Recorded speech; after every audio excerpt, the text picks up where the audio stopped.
All right, ladies and gents, we have a special agency owner guest on the channel today. I've never done this before, but his name is Trey Cockrum. He was born and raised in Indianapolis. Here's some details on his agency before we get started.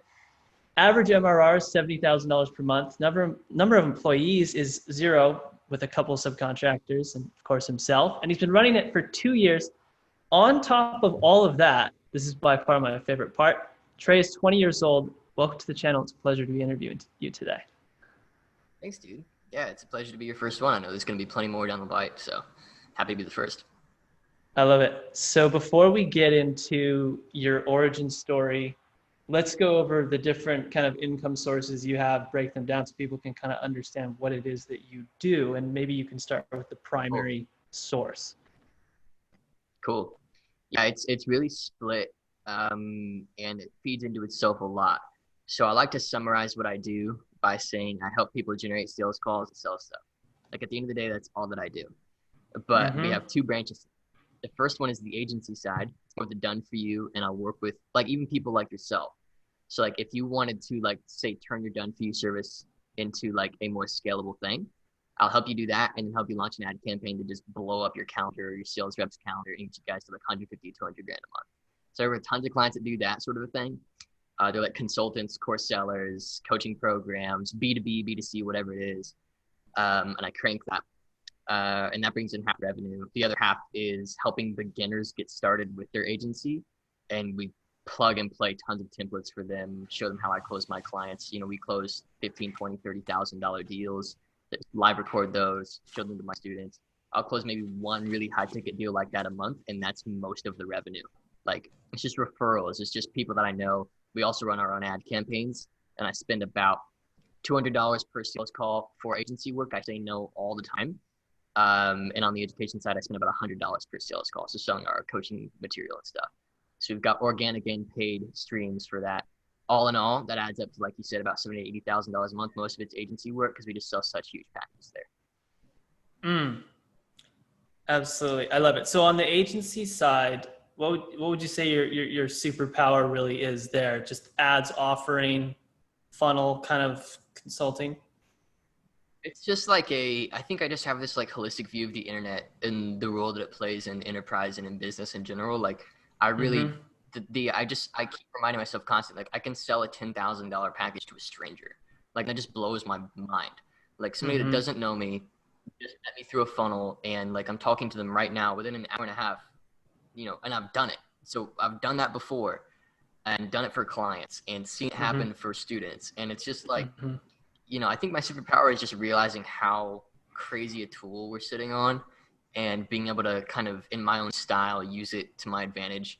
Also, sales. I'm really good at sales. I can really position our company well in what we do and set Mm-hmm. expectations really well. So we've never had a refund for the agency. We've never had any client issues, even though some of our clients we don't get results for because there's some other variable that we didn't see coming. I set Mm-hmm. Mm-hmm. expectations really well. So I'm able to be like, here's the plan, here's the layout. So even with you, when I met you, I was just sharing with you what I do and how we have a cost per call, then how many calls we need in order to get a sale and the cost of your program. And I can just really clearly write out, hey, we'll help you build a campaign that creates cash. Frank Kern is a marketer that I really look up to. And on the headline of his website, he says the most predictable way to generate wealth is to turn advertising into profit. And that's really what I do at the end of the day for clients is I just spend their money to make them more money in the form of humanized transactions, which is like sales calls. It's one thing to run people through a webinar or something, but I've really gotten really good at interacting with people. Like just say we sold a $5,000 package like an hour before I got on the phone with you. Super Mm-hmm. easy sale. Guy came on the call, warmed him up, built some rapport. Within an hour, I've never met the guy before. He's paid us $5,000.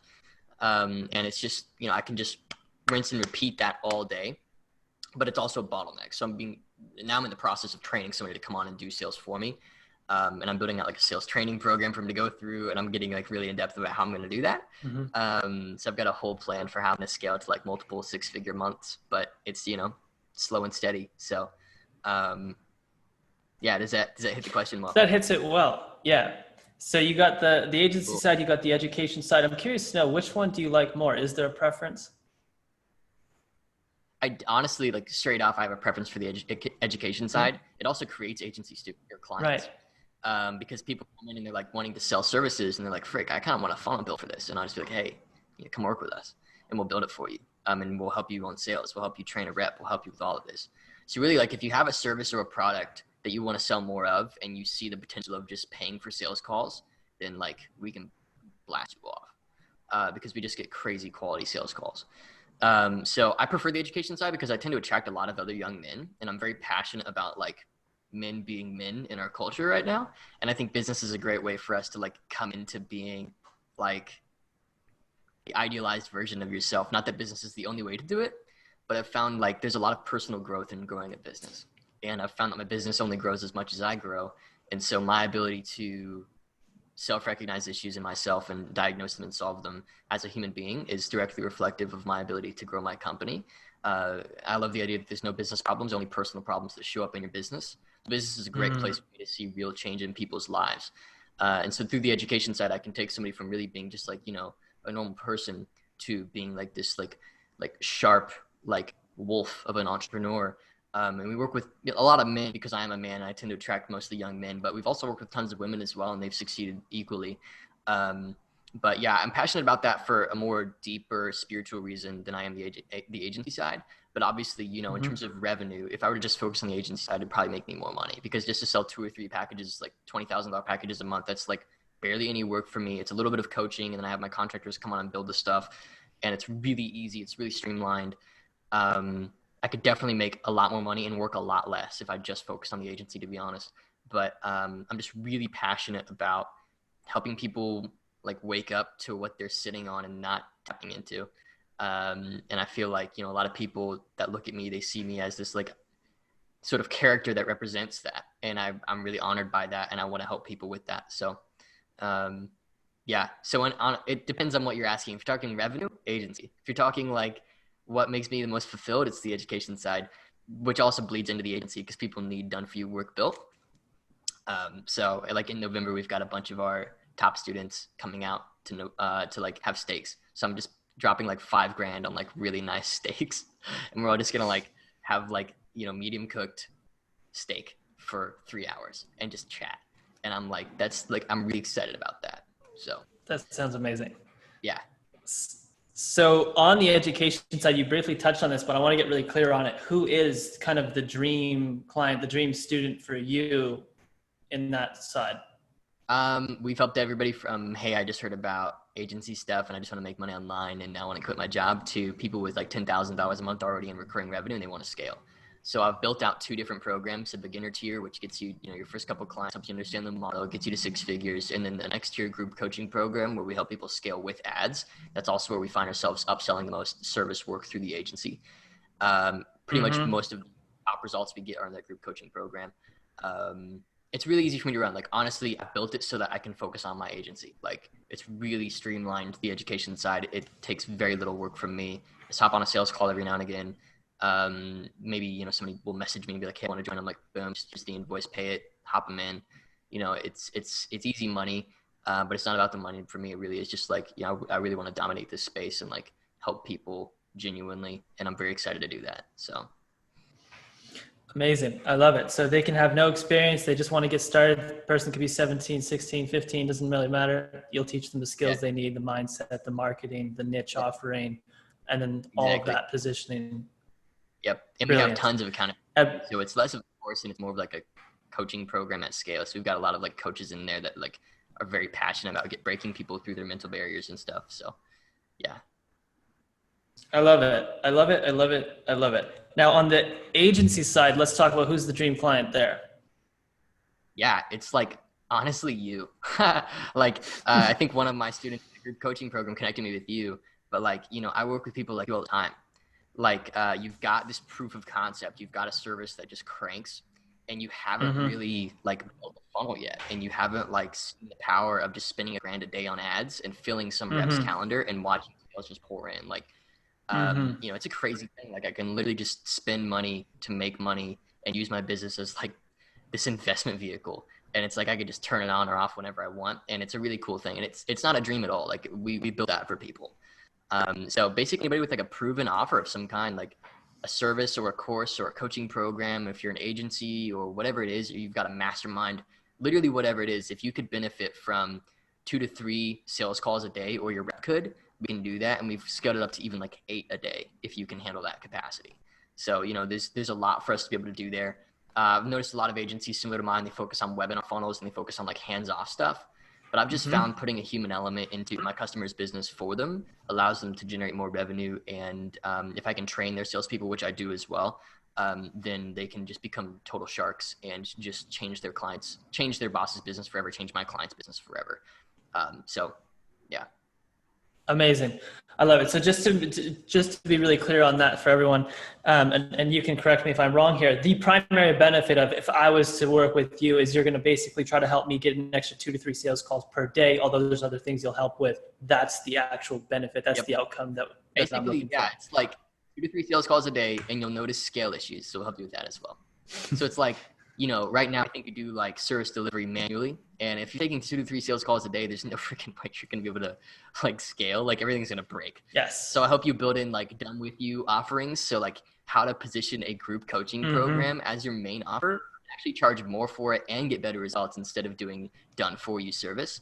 And I've found that I actually get genuinely better results for clients when I do done with you instead of do done for you. So I do done with you, like literally with you, I would do done with you. And then tack on the additives like the funnel templates and the presentation templates and the sales scripts and all these things that we have mapped out after like 1,500 sales calls we've generated for our own business, thousands more for clients. And that's a beautiful point that I kind of want to elaborate on a little bit more for people who don't really know what that is. Done for you, Trey was talking to me about our agency. We do done for you completely for Amazon advertising. And when I talked to him about like, okay, if we get 2 to 3 sales calls a day, we can't handle the scale. And what you said, which I really loved because no one's ever really laid this out, was like, well, there's a value ladder. Right now, you're kind of in the middle. You got this done for you service. You can charge between 2 to like 20 grand, but you need to get like an entry level offer and a higher level offer. Do you want to kind of elaborate a little bit on that with my case that you saw? Yeah. So let's just talk about your business. And I bet you people who follow you understand your business really well. So I think it'll be like a good case study for me to just reference. So yeah, like right now you do this like 2 to 4,000, sometimes even higher, like huge retainers, like I know you guys have, which is really cool. The problem is, even if somebody's paying you a lot, like there's a scalability issue. And service delivery. that building out your team. Yeah, there's a point after about like 10 or 15 team members that things just get so complex. And it's just like, there's companies that do $50 million a year with 30 employees and they can do it. Because everybody has one specific role that they're really good at. But getting to that point, there's so many complexities there. And if you're really just trying to build a business that you enjoy running and you're not trying to sell it for, $1 billion 10 years from now or something, you just go with done with you and also build in other offers. So most people have like one flagship offer as an agency or as a consultant or whatever. And that's their main offer. They push it hard. They don't have anything for the people who can't afford it. They don't have a downsell. They also don't have an upsell for people that really love it and want more. So just by tacking those 2 things onto your business and helping you mastermind out what those things could look like, I'll add like another 20, 30 grand a month, a year from now to your business, helping you implement how you sell it as well. So like for my business, for example, on the education side, we have our multiple 4-figure beginner offer. Then we have a nearly 5-figure investment into the group program. And we literally doubled our revenue the week we introduced the group program. Because people wanted it. And like, it was so easy to position. It was like, hey, are you happy? If yes, here's the next step. It's like really easy to do. And then you're selling done for you as like the ultimate upsell. So you literally can like 4x your prices of what you're charging for done for you right now if you just introduce done with you at the front end. And it sounds like theory. It sounds like I'm just talking out my butt, but honestly, like, we've done it for so many clients and it's worked so well in my business. I just feel like I want people who are listening to this or people who are stuck and done for you to understand that there's more value that they can bring than just clicking buttons for clients. I'm a big believer that at the end of the day, the most valuable thing you can bring to somebody is an energy exchange. Like, I'll help you have my perspective and you help me have your perspective. And when we can merge those perspectives and figure out where you can win with the merged perspective, that's the most value I can bring to you, not building you a new funnel. Not, building you a nice webinar or something. Like, I want you to understand and view business the way that I view it. I want my clients to view business the way that I view it. Like, another client is a marriage counselor. She was selling $2,000 like 6-month commitments. And I got her to sell a $30,000 4-month commitment. Because I was like, what's your positioning? Like $2,000, you're saving a marriage. Like you're saving a marriage. Yeah. So $2,000? And she was like, frick. I'm like, like there's lawyers that will charge 30 grand to help them decimate marriage legally. Like, why not charge 30 to help them save it? They'll even charge more. They'll charge $60,000, $70,000 and then take some of your net worth along the way and make your relationship with your kids suck. And it's way easier to find a divorce lawyer on Google than it is to find like a marriage counselor that'll help you save your marriage. So I helped her build a funnel, ran some ads. The ads got disapproved, so we just looked at organic methods, but we still got sales calls for her because it's really hard to market like divorce like stuff on Facebook. So that we didn't do any paid, but we built this funnel, and it's just slowly the SEO is built up over time, and her ranking is built, and it's generated her like 30, 40 sales calls at this point for a $30,000 offer. And the amount of revenue we've generated is crazy. So I helped her build out a better offer, build a funnel to get it. Yeah. And just shifted her mindset along the way about why she sells it at the price tag that she sells it at. I love that example. That's legendary. Yeah. Cool. Let's take a shift into going back in time and just tell people kind of how you actually got started, because I think so many people get stuck at like 0 to 10. And I want to know kind of how you got from like 0 to even just 1, and what was that like at that time? Yeah, my first client was a total, like, I hated it. It was awful. I did everything wrong. I screwed everything up. Like everything you could possibly screw up as an agency owner, I screwed up. So I'm literally like a perfect case study of like the typical beginner. There was nothing special about me. The only thing that I would say I had as a leverage point was, I come from a fairly entrepreneurial like family. But even that, like, I didn't even recognize how useful that was until like 3 years into doing this. And then I finally started to like go to my parents for questions if I needed anything or whatever. But even now, it's just a very normal story. Like, I just kind of stumbled across like make money online at some point, and it started off with like Amazon FBA and all these things. My dad is actually like an Amazon coach as well. So he's got like a coaching, and I didn't even think about going through his program. Like I literally knew so little about his business that like I didn't even know I could have done that. So I was so unknowledgeable about how the space works and had nothing going for me in terms of information. But I just Googled and looked like a fool to all of my friends and everybody. And I was totally cool with it at the time. I just knew what the longer term vision was. Like I would go on my Instagram story and be like, watch me, I'm going to be like $1 million entrepreneur. And people were like, okay, dude, shut up. And if I could go back and tell myself to shut up, I probably would, because I was a total weirdo. Fast forward to today, 3 years in, I think the main difference between when I started and now is that I recognize that there's nothing stopping me from helping high level entrepreneurs at a high level. And that's what I want to do. Like one of my mentors, Dan, really good guy. He's an ex-pastor, and he does about $100,000 a month in profit with a done for you agency, which I think is insane, but he does it. And he's like, I just want to be the guy that people with influence come to when they're in times of need. Like he heard the story of, I think it was like Bill Clinton was about to be impeached. I think it was Bill, and he called Tony Robbins and asked Tony for help. And my mentor, Dan, told me, like, I just want to be to Bill Clinton what Tony Robbins was in that moment to my clients. Like, I just want to be able to like develop genuine relationships and just hold them to a high standard. And I realized that at the end of the day, no matter what level somebody's at, whether they're $1 million a month or $10,000 a month, they just need like a message of excitement and hope, and that we can grow what they've got and to actually deliver on being able to do that. And to have the technical know-how to be able to help them make that happen. No matter what level somebody's at, they're excited about growth and excited about more freedom and, everything like that.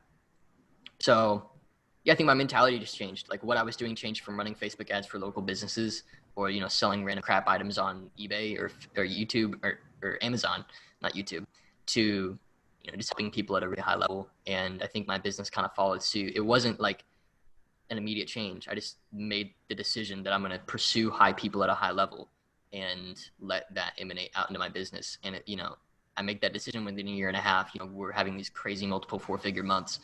And it was just a decision I made, honestly, like just to get good at what I want to do for people, instead of, trying to make extra money on the side. So we're talking about the shift from kind of like the early stages, doing a bunch of different stuff, to I want to help high level entrepreneurs and take them to the next level. Yeah. And that's Yep. really interesting to me. So so you're saying there was no like insane paradigm shifting moment. It was a Oh, slow, gradual burn.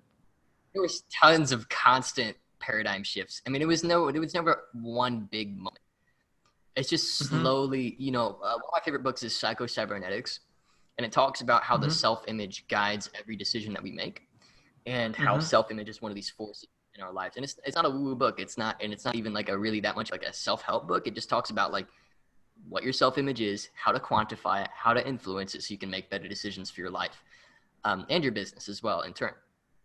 And I just realized that I had a self-image back then of like somebody that doesn't deserve wealth. So I was looking for cheap ways to create wealth, like selling crap stuff on Amazon or whatever, or, doing tiny little lowly gigs here and there off Upwork and stuff. So if you don't believe that you're deserving of it, then you're going to find all these cheap little ways to make it.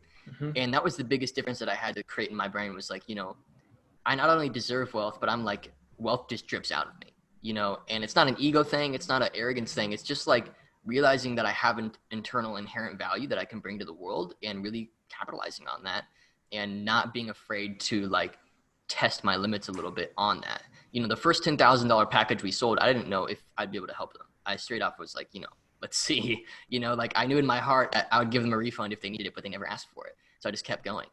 And if they did ask for it, I still wouldn't have let it affect me because I knew that in that moment I had somebody's belief, and all I have to figure out next is how to actually pull it through. So it's an interesting thing. It's kind of a double-edged sword of having to have trust in yourself, but also needing proof that you can trust yourself. So I just decided, you know what, I'm just going to blindly trust myself for a minute and see where it takes me, and it worked. So yeah, it's not the best advice, but it's what I tell people. It's just like, hey, you just got to go knee deep and see what happens. And if you fail, it's way better than never having tried. And I kind of made a creed to myself, like, that's what I'm going to do. And, I'm not going to say, oh, I'm 20, I should just be a kid. That was one of the messages I heard all the time. I refused to let myself hear that. It was not, oh, I'm 20, I should be playing video games, or oh, I'm 20, I should just be hanging out with girls. Like, I just need to be 20, quote unquote. But who's to define what you're supposed to be at any age or at any place? Like, it's, we're getting into like, this caste identity that somebody gave to you. Like, why not create your own and create your own standards and create your own values and metrics for how good your life is going, instead of letting society or somebody else or even your family tell you that. Like, I love my family, but they didn't even really understand what I was trying to do for the first, 2 years. They had no freaking idea.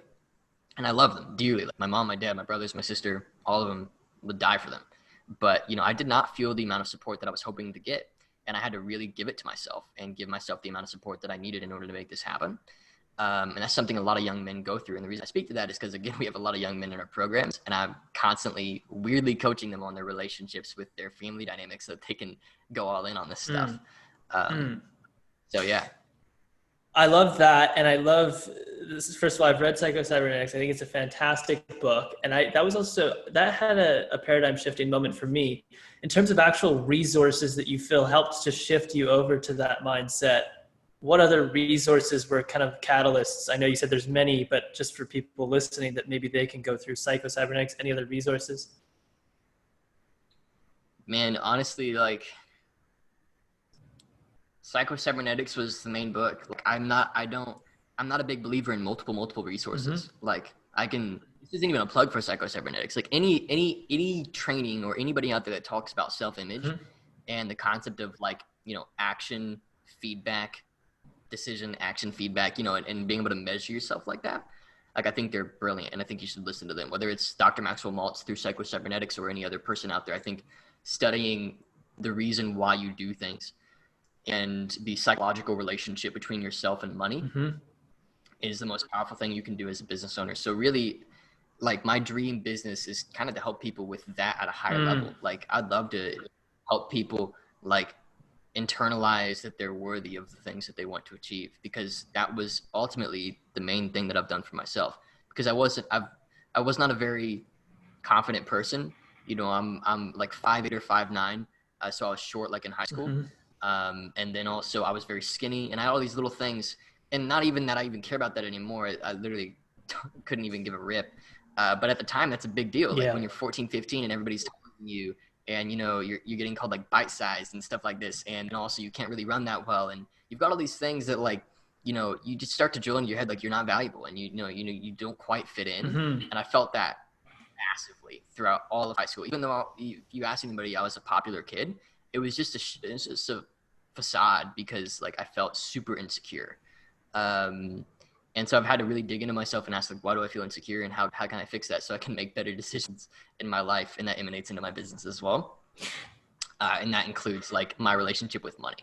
That was on my mind to talk about and to go back to. I really wanted to ask you, who was Trey in high school? And you touched on it, insecure. There was like the mindset then was very much insecure and like unsure of worthiness. Yep.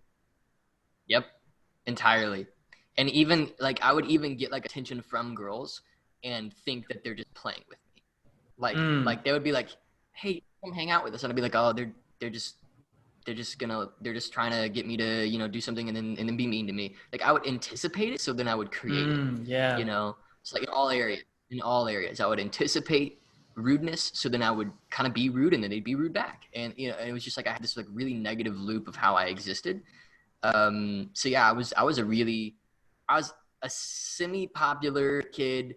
I was generally pretty funny, but you know, I just also like felt like everyone was out to get me all the time, and I made that the reality. Then people were out to get me, and to this day, I still have a sticky relationship with one of my brothers, because you know he felt like I was out to get him, when in reality, I just thought he was out to get me. And then you know, there's all these things that happen, and so I've had to just really alleviate any judgment I cast onto people in order for my business to properly work. Because, you know, practically, like, let's say you have a sales call come in and you look at their form that they filled out for the sales call and you say, "Oh, this person will never buy." So you cancel the sales call, which I do sometimes when somebody genuinely I can tell they won't buy.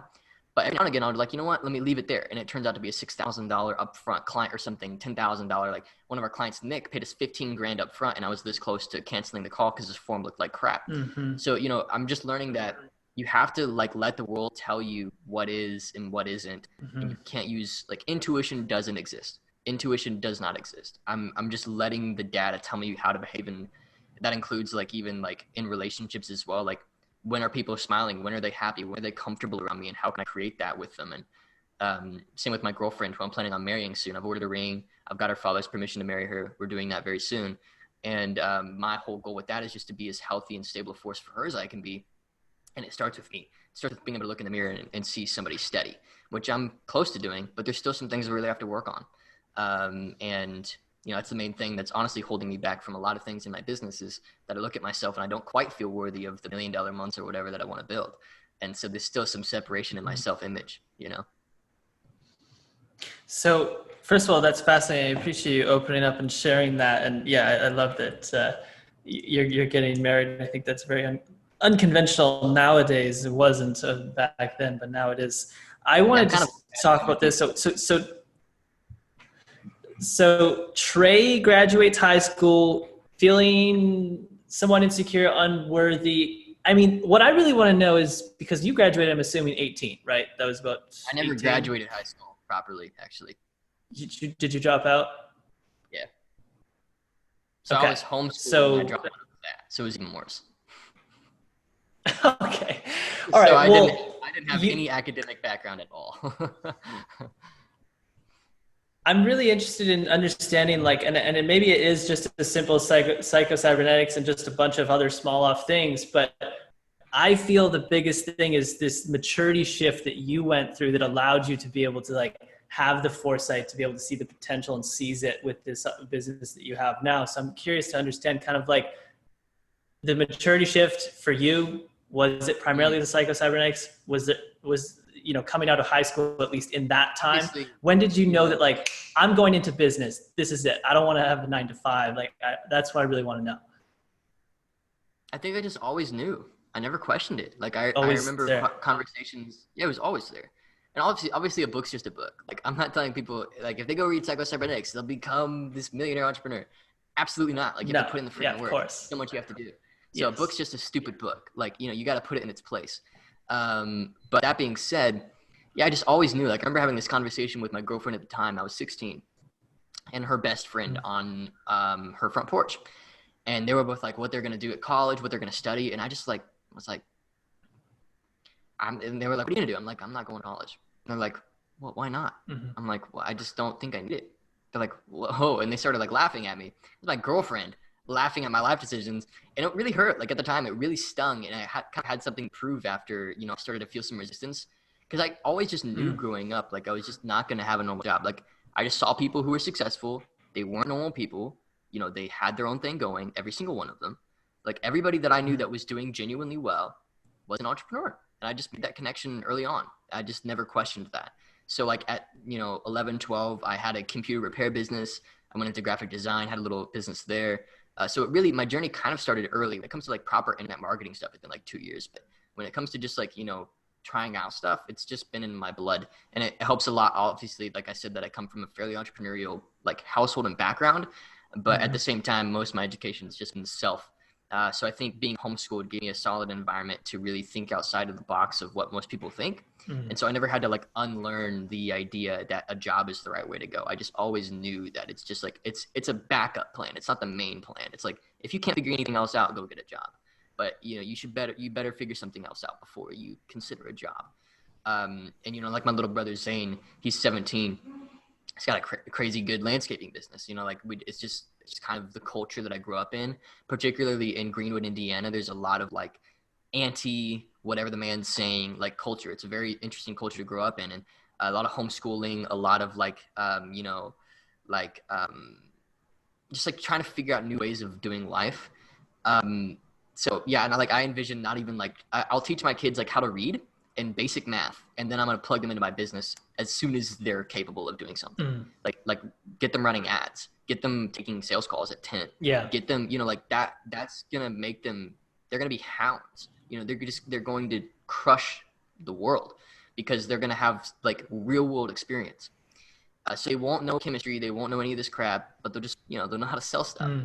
And they'll know how to generate leads, and they'll know how to like create a good client experience, which is like the quickest path to wealth that anybody's ever seen. And I think that's way more important for them to be providers, especially if they're men. If they're women, they can plug in if they want to or not. But for my young guys, like they're gonna like, the standard is you've made like 10,000 in sales by the time you're 15 in my business or something like that. Like that's my goal. So yeah, I just always knew. I never questioned that. I think I've never even looked into colleges. I have no idea how to apply for a job. I have no idea how to go about any of that bull crap. I love it. I can resonate. And it's really interesting, just in the blood, in the DNA. And we're very similar there. Yeah. Yeah, very similar there, I'm sure. I love it. So walk me through this question. How long did it take you to get to 10K a month? And what was kind of the hardest part of reaching that? Was it a sudden thing? Did it happen gradually? Walk me through just getting to 10. It was actually pretty sudden. So I'd stalled out at like $2,000 to $3,000 a month. And I heard Jim Rohn say something really cool. And he was like, a moment of change is a moment when you're disgusted at yourself. Like I'd been at $3,000 a month for like 8 months. And I was like, this is not at all what I wanted. Like, I don't want this. I'm sick of this. I'd rather do nothing than do this. I'd literally rather be a bum and be stuck at $3,000 a month. So it's either I quit or I figure it out. And the next month, I just kind of made that creed. Like I was up late one night and I was like, this is horrible. I hate this. Like, my friends are doubting me. My family's doubting me. Everybody's like, are people right? Are people right that I won't be able to do this? Like, this is horrible. So Jim Rohn tells the story of this Girl Scout cookie seller comes to his door and offers him cookies. And he says, that's all right, I already have plenty. When in reality, he was just lying because he's broke and can't afford any cookies. And he realized that he'd stooped so low that he lied to a Girl Scout that he couldn't afford, because he couldn't afford the freaking cookies. And he looked at himself in the mirror that, holy cow, I'm a bum. I'm a loser. And so I just kind of had a standard with my, like $3,000 a month. I was like, I think I just turned 19. So I'm just about to turn 21 now. And I was like, this is not what I wanted. Like I wanted more. It's not even a selfish thing. It's just like, I knew I could do more. And I've always kind of been competitive with myself. I don't compete against other people. I don't like hurting relationships with like peer-to-peer competition, but I'm very competitive against myself. And if I notice myself stalling, I will beat myself up. And it's my biggest strength. And also, if I'm not on top of it, my biggest weakness. So I'm very aware of that. And I hire people that are just like, when I do start to hire, I will hire people that are just very self-forgiving to balance that out. But that being said, yeah, like I just got sick of that. And honestly, I didn't change anything. I didn't do anything different. I just did more of what had worked for me. Like, what's interesting is most beginner entrepreneurs, they're not stuck because they're actually stuck. They're just stuck because they don't realize that in order to get to the level that they want to get to, they just have to do more of what worked already and just push it further and just be okay with causing a mess along the way. You know, like it's not going to look a certain way. It's not going to be perfect. You're not going to feel right. You're not going to feel like the clients you're working with are the perfect clients you should be working with. You're not going to feel like you're charging what you should be charging. You're not going to be getting the most amazing results. Like in all areas of business, perfectionism kills. So I'd been stuck like 8-9 months at like $2,000 to $3,000 a month because I kept looking for the perfect client or the next breakthrough. When in reality, I just had to do more of what was working. And honestly, I'd be at like 200 grand a month profit right now if I had just made that decision sooner, because I understand how the compound effect works. And I understand that, you know, I very well could have busted through that barrier much sooner if I had just not had this weird identity that like 3 grand a month was a lot of money and that I was happy with that. And then continue to lie to myself and say that I'm happy there, when in reality, I just wanted to grow the thing. So it's a purely internal battle, man. Like I just realized that I wanted something more, and I didn't even stay at 10,000. So I went from 3,000 to 12,000, and then I went to 25. And I stuck at 25 for a while. Then I went to 35, and then just grew. Like, you know, every month or so, every other month we would have another $10,000 or $20,000 added on to what I typically do. And it stalled out at about 70. So the next jump is to 100. Yeah. Absolutely amazing. Now, practically speaking, I don't know if this applies to anyone, but I'm curious to know at that time, what were you doing that you decided to do more of? I was just prospecting like organically, like in Facebook groups and stuff. Outreach. Just talking to tons of people. Yes. Just outreach. Yeah, just like tons of people, tons of meetings, tons of people being like, wait, you're 19? I'm not working with you, you know, getting out. And people who are like, you know, whoa, this is amazing. Like, how much does it cost? And I'm like, this much. And like, okay, I'll pay you next week. And never do. Just tons, like just went through all of that. I probably had like 50 meetings, 60 meetings or something. And I just put my nose to the grindstone and I would reward myself for these small wins. Like money wasn't the only win. You know, like a paid check is by no means the only win in your business. So you have to look at all the things that lead up to that and reward yourself for that. Or find somebody that can reward you alongside of you. So yeah, you just more what was working, which is like organic outreach. And like I had a little bit of like a personal brand at the time, but not much. It was a pretty cheesy personal brand. I actually found I got better clients outside of my brand because my brand actually unsold me more than it sold me. So I found that I got better clients because people didn't know who I was than clients because they did. And that's when I really realized like, frick, what message am I putting out? So I had to just like clarify what I'm actually trying to do for people. And now today I'm a lot more comfortable on camera and doing interviews and posting YouTube content and stuff like that, because I just know that it aligns with the long term that I'm going after, which is, you know, massive market impact and a business that I can be really proud of with students and clients that are, you know, happy a decade from now that they invested into my stuff because they wouldn't be where they're at without it. Beautiful. So at that time, it sounds like the bottleneck was more so a mindset internal battle to get from that 2 to 3 to then you just literally shot through the roof, 10, 12, 25, 35. Now you're at the 70s. So tell me, what do you feel like the bottleneck is now to get to the 200? It's the same thing. Still mindset, still internal? Same thing. It's always mindset. It's always internal. Like there's no separation there for me, dude. Like, and you know, like practically the problem is like, how badly do I want it? Like right now I've got more than enough money. Like, why do I really want to get to like 200 grand a month profit? Like, what is actually there for me? What's on the other side of that rainbow? Is it just a blind goal, or is there some internal like feeling that I'm chasing? What am I actually after? Pinning that and getting decisive about it. So that's the stage that I'm at now in my business, man. Like, just like, you know, I've been doing like 60, 70, 80 a month for a minute now, you know, a couple months. I'm really happy. So I'm almost wondering if I even need to grow. Like maybe the growth in my business just should stay here and I should just chill and enjoy life for a while. Like, I don't know. So, you know, but the problem is just knowing what I want, because I now know the power of deciding what you want and getting after. And I know that that's our greatest power as a human being. So if I want to get to 200 a month, I just need to decide to do it and then do it. But I need to, like, if you were to ask me, why do you want that? I need to have a very concise answer that I mean, and I'm not lying when I say it. Then I can get to 200 a month. But until I have that, I'm just going to be blindly pursuing some goal that doesn't actually mean anything to me. So if you ask me, why do I want to get to 200? I'll just be like, well, I want to grow my business. It's like, why do you want to grow your business? Well, I want to make more money. Well, why do you want to make more money? It's like, well, I don't know. Like, I don't need more money. So it's like, there's all these things that you battle with at new stages. And, so I'm not even sure that growing my business is actually what I want to do. I have no idea.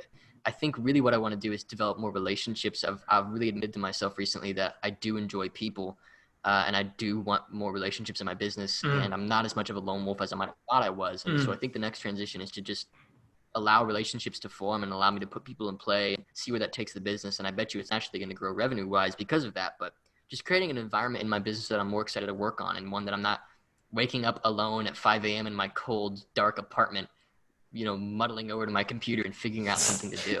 Like, I don't want that. I'm kind of sick of that. Yeah. So yeah. I couldn't imagine lone wolfing up to $500,000 a month, man. That probably wouldn't be too fun. Yeah, I don't know. I don't know if that's what I want. I know people who have done it, but it'd probably feel pretty empty. That's a beautiful thing. And I think a lot of people kind of need to just like really look deeper into that, because I don't think most people really understand the deep why. They don't have the core why as to why they want to get to whatever it is. I think probably most people, when you ask them, it's similar to what you said. It's very vague. I just want to have a bigger house or this or that, but there's no real underlying vision, mission, purpose that other people would be excited about, which I think it's a beautiful thing that you're really aware of that. So yeah, dude, I know it's my biggest, huge. You call it a bottleneck, but I'm also very happy, and I don't, it depends. It's all down to what you want, and I really am where I wanted to be when I started. So, it's like kind of just defining a new trajectory and figuring out why I even need to do it. The only reason I can think of is just to make my parents like super freaking proud. But even then, like, they don't care about money, like they don't really need me to go out and make a lot of money. They are proud of me right now, so it's like, it's just like, what I want, why do I want it? So the next thing down the list is like to create a stable foundation for my kids one day. But then the excuse there is, how long is it going to be till I have kids? Like, do I really need to work on that right now? Like, can't I just wait on that? Like, so I really need to clarify why I want to do that. And some people might look at me and be like, dude, just make more money. What on earth is wrong with you? But really, you get to a point where you genuinely feel like you have enough money for a while. And you're just at this kind of weird limbo point where it's like, now what? So I'm really just trying to figure out what my business is supposed to look like. I think that'll be a beautiful follow-up interview 6-12 months from now, when you've really figured out the why, and you're like, that's beautiful. Hey, final question, because I know we're pushing the time here. When we had a call, okay, that's good to know. When we had a call, I was really impressed by just, one, you're 20, but two, just your level of maturity to me was great. And I want to know, I just want you to speak to kind of what your personal life looks like outside of business when you're not working. Sure. It's mostly spent with my girlfriend. Like, that's mostly what I do. I don't do much else. I just work on my business, and I really value the relationships, like people like you and like my clients. Like, I genuinely care about these people and love working with them. And I find most of my friends through business. And I'm even going to plug my girlfriend, who will be my wife soon, into my business. She's got a role she's going to play, and we've clearly defined that. There'll be no judgment. Like, she can succeed or fail. It's a role that gives her a lot of freedom, and I want that for her. I mean, I don't know, like, personal life. That's an interesting question, because, when you're not working, like, what's the line? Like, what's the line between am working or not? Is it when your day starts and when it ends, or is it? Let's just define it. When you're not at the laptop, when you're not trying to at the laptop talking to clients or building stuff. Yeah. I spend most of my time with my girlfriend. Just hanging out. Like, we watch this series on Hulu called it's called like BuzzFeed Unsolved. It's these two guys that like look at old crimes and try and solve them together. And I like different TV shows like that. I watch a lot of documentaries. Read some. I don't read much. I like the image of being a reader, and I have a lot of books. But honestly, like, if I'm honest with myself, I can't sit down and read. I'm a little too neurotic for it at this point. I think I'll calm down as I get into my later 20s. But right now, I just feel I need to be doing something. So I'll go to the gym a lot. I'll run, watch something, hang out with my girlfriend, take her on dates, spend time with my family. Like, I'll buy my mom or my sister nice things, or hang out with them, hang out with my dad, really got a great relationship with my dad. Like I wanted to be the best man at my wedding. Got a really good relationship with him. Wow. Yeah. Yeah. I mean, yeah. There's not much there. Like, and I think, like I'm huge like work-life integration. Like I don't think work-life balance is a good phrase. Like just integrate them and figure out how they can both serve each other. Integration. Yeah. Yes, beautiful. I want to ask that question because it's simple and that's how it should be. And like you can live life however you want, that's totally fine. But if you have a chaotic personal life, you're likely going to have very chaotic business. If you're going out to the club partying and you're going traveling around the world relentlessly, going to party after party after party, staying up till 3 a.m. drinking, it's going to reflect when you talk to your clients. And so Dude, I love that because I think most 20-year-olds aren't doing that. You know what I mean? Yeah. No, I think like just saying it how I think it could be very like anti-PC. Hold up, Like, I lost you on the audio. Oh, I got you now. Hey, can you hear me now? Is it on my end or your end? No, I think it was my end, so you should be good on the recording. Hopefully so. Okay, sweet. I'll just keep going.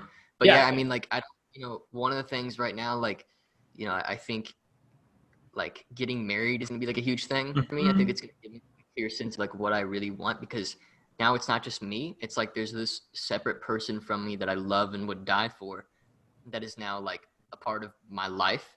And it's not just my cash in the bank. It's also theirs. Right. And for that reason, I'm not going to do a prenup, which a lot of people have asked me, but I'm not going to do a prenup because I want there to be accountability. Because if with a prenup, it's like you don't have. There's no accountability. There's no like accountability. Yeah, it's still I can just boot her. Like that's not what it means to commit. But anyway, yeah, like I completely agree with you. Like simple personal life. Like I don't do much. I'm buying an MG Midget, which is an old classic car for my 21st birthday. And I'm going to be fixing that up with my girlfriend's dad.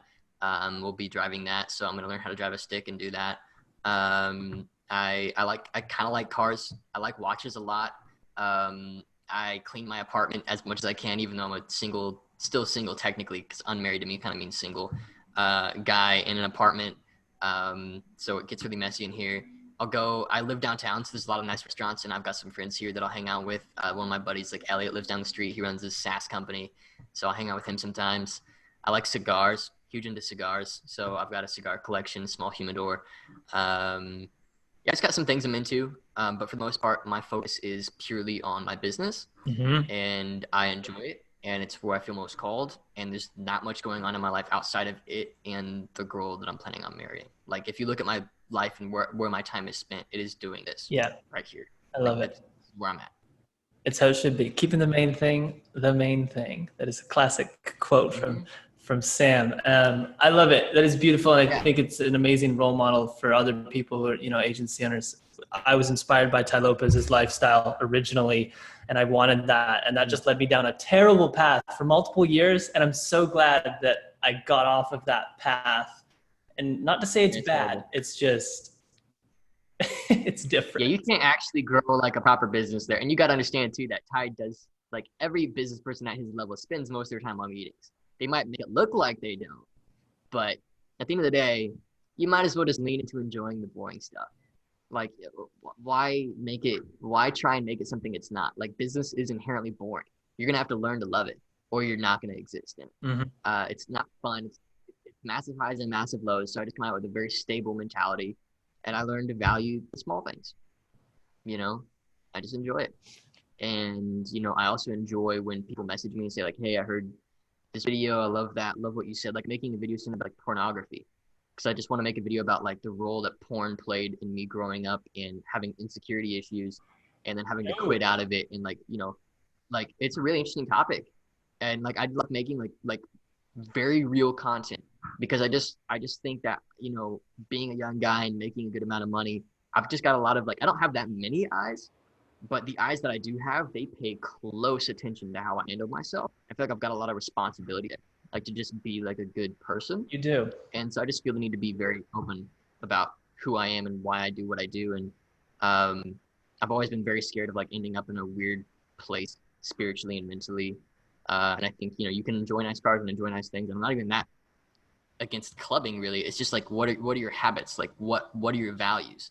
You know, like why are you going? Is it just to hang out with your friends and have a good time? Or is it because, you know, you're wanting to create this short-term satisfaction to make up for something that you're missing in your life? Like what is it? Yeah. So intent matters a lot more in my opinion. Like I think a lot of people might look at me like smoking cigars and be like, oh, you know, oh, nicotine, tobacco. I'm like, you know, it's rare, very rare. And there's, you know, you just got to know who you are and why you're doing what you're doing. I just like him because one of my mentors was into him, and it kind of feels like a manly thing to do, and I just enjoy it. So yeah, you know, does that make sense? Like you just got to have the right intention almost. Absolutely. Yeah. Absolutely. Beautiful. Absolutely beautiful. Hey, where can people find you? Where's the best place? I know you have an amazing YouTube channel as well, but where's the best spot for people to go? Yeah, YouTube. Best place. Like YouTube. I'm going to imagine that most of your following is going to be agency owners. So YouTube. If Correct. they wanting to work with me on a client basis, I'd have another answer for that. But even still, YouTube, you can find me, find ways of contacting me. We're working on building like a proper website and everything for the agency, but honestly, we've done so well without it. I'd rather not complicate it. Like, yeah, yeah. So Yes. I love it. Hey, I really appreciate your time, and I have a lot of respect for your level of maturity and where your business is at and your age. And again, thank you so much. thanks. Absolutely Thanks beautiful. for inviting me. It was a pleasure. All right, hopefully you enjoyed that interview with Trey. I'm just finishing editing it up right now to get it live for you guys. But I felt that he had a very inspiring and compelling story, so I wanted to be able to get it on camera, share it with you guys, and say, hey, here's what's possible. You can go from 18, 19 to 20 years old and go from $0 to $80,000 in 18 to 24 months. It is possible. There's many people who have done it before, and here's an example of someone that has done it. And go check him out if you feel compelled to check him out. I don't necessarily care. I just want to provide value for you guys on how you can be able to grow faster. And I think Trey is actually a great resource. I don't know many people that I feel like I'd love to interview. He was one where I was like, man, I want to get this guy on camera and share it with you guys. So let me know your thoughts in the comment section below. Of course, hit that subscribe button, and that would be something that would make my year, and that's why I make these videos. And just, yeah, let me know your thoughts. I'm really curious to get your guys' thoughts. I know I say that at the end of every single video, but it genuinely helps me to get your thoughts on certain videos so I can continue to make content that's better for you guys. So if you're like, hey, you did a terrible job interviewing, you need to work on this, you need to work on that, I want feedback. Okay, I want the critical, raw feedback. And of course, the compliments help if you found something that you really loved. All right, much love, guys. I'll see you guys in the next video. Hopefully that was great. And let me know if you want more interviews. Ciao.